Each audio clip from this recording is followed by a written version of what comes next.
इस शादी में क्या विशेष रहा? जो राजपूत समाज में और भी शादियाँ होती है, इनमें सबसे विशेष क्या संदेश दिया, क्या रखा है आपने इन लोगों में? इससे सबसे बड़ा संदेश हमने जो आपने देखा होगा, जो कार्ड छपाया था शादी का कार्ड, उसके अंदर लिखा था दहेज मुक्त, नशा मुक्त और शराब वो दहेज मुक्त, नशा मुक्त और दिखावा मुक्त। तीनों चीज़ें हमारे समाज से अगर ये बंद हो जाती हैं तो राजपूत समाज तुरंत, मैं कहता हूँ थोड़े ही समय के अंदर वापस आर्थिक स्थिति उनकी मजबूत हो जाएगी। और ये एक परिवार का नहीं, पूरे राजपूत समाज की आर्थिक स्थिति का मामला है। क्योंकि मैं व्यक्ति विशेष की बात नहीं कर रहा, समाज हित के लिए संदेश देना चाहता है। इससे फर्क भी पड़ रहा है और रिजल्ट भी सामने आ रहे हैं समाज। हमारे साथ थे दिलीप सिंह जी मेहरोली, जो समाज को एक सकारात्मक संदेश देना चाह रहे हैं। बात करेंगे इनके सगाजी है दलपत सिंह जी गच्छीपुरा, इनसे भी।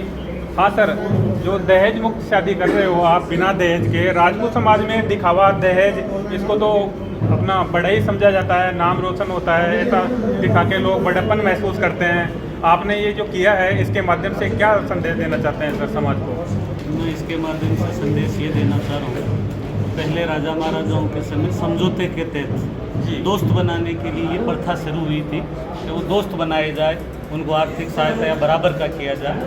हमने उनकी देखा देखी साधारण राजपूत ने कल कुप्रथाओं को अपना ली। एक बेटी वाला बाल पोस के, बेटी पढ़ा लिखा के, संस्कारवान बना के एक लड़के वाले को देता है, तो लड़के वाले का वंशवृद्धि होती है, उसमें वो उस घर की सेवा करती है। तो हिंदुस्तान में जाओ, चाहे कहीं भी जाओ आप, गाय बेची जाती है, पैसा लिया जाता है, बकरी बेची जाती है, पैसा लिया जाता है, भैंस बेची जाती है, पैसा लिया जाता है, यहाँ तक कि अंडा बेचा जाता है, उसका भी पैसा लिया जाता है। तो ये बड़े शर्म की बात है, जो बेटी वाला जो बेटी दे रहा है, अपना वंश दे रहा है, अपना जिगर का टुकड़ा दे रहा है, उस परिवार से अगर कोई मांग के लेता है और फिर अपने आप को राजपूत और क्षत्रिय कहता है, तो मैं समझता हूँ ये सबसे घृणित और ओछा कार्य है।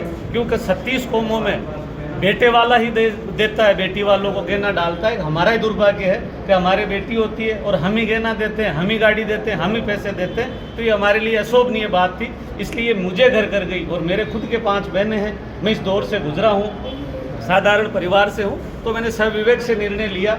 मैंने बच्चों को समझाया, घरवाली को समझाया, ये मान गए। क्योंकि एक अकेला आदमी कुछ नहीं कर सकता। तो इन्होंने गाड़ी की इच्छाएँ छोड़ी, इन्होंने सोने की इच्छाएँ छोड़ी, इन्होंने बेड की इच्छाएं छोड़ी, इन्होंने दहेज के सामान की इच्छाएं छोड़ी, इन्होंने कपड़े और गहने की छोड़ी। और मैंने खुद ने सोने का त्याग किया। मैं खूब सारा सोना पहनता था, मेरे हाथों में अंगूठियां नहीं है, इसलिए नहीं है कि मेरे पास है नहीं, छोटा बहुत तो सभी के पास होता है, लेकिन मैंने खुद ने त्याग किया। और त्याग करके कोई मैंने एहसान नहीं किया। ये हमारी परंपरा रही है राजपूत समाज की शुरू से ही, कि हम लेने में विश्वास नहीं करते, हम देने में विश्वास करते हैं। इसलिए मैं मेरे समाज को ये